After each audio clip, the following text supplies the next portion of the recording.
ব্যান্ডেলের বুকে বেআইনিভাবে পুকুর ভরাট হচ্ছে।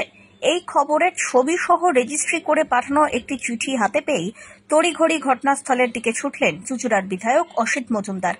ঘটনাস্থলে দাঁড়িয়ে স্থানীয় ব্যবসায়ী সমিতিকে নির্দেশ দিলেন এই ব্যাপারে থানায় অভিযোগ জানানোর জন্য। তিনি নিজেও এই সংক্রান্ত পৃথক একটি অভিযোগ করবেন বলে জানিয়েছেন বিধায়ক।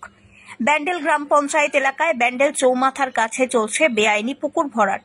চুঁচুড়ার বিধায়ক অসিত মজুমদারের কাছে রেজিস্ট্রি মারফত চিঠি পাঠিয়ে সঙ্গে ঘটনার প্রমাণ হিসাবে 3টি ছবি দিয়ে যোগাযোগ এবং অভিযোগ করেন এক অজ্ঞাত পরিচয় ব্যক্তি।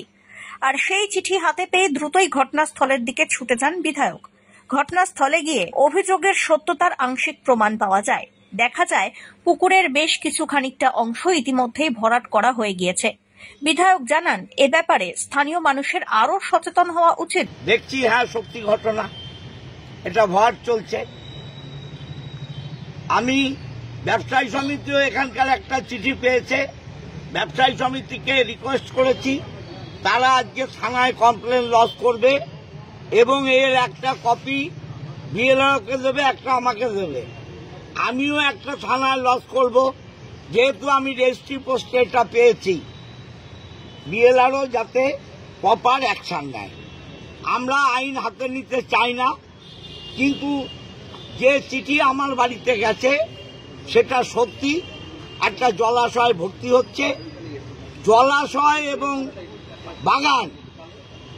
আপনারা জানেন এই দুটো ভর্তির বিরুদ্ধে আমি সব সময় লড়ছি।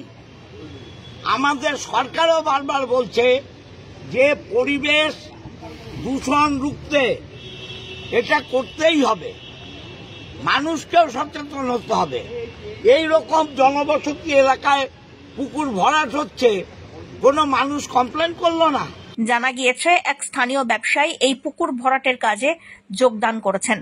এই ঘটনার পরে তিনি জানান, দ্রুতই পুকুরটিকে তিনি আগের অবস্থায় ফিরিয়ে দেবেন। ব্যান্ডেল থেকে তরুণ তাঁতির রিপোর্ট, আজ বাংলা।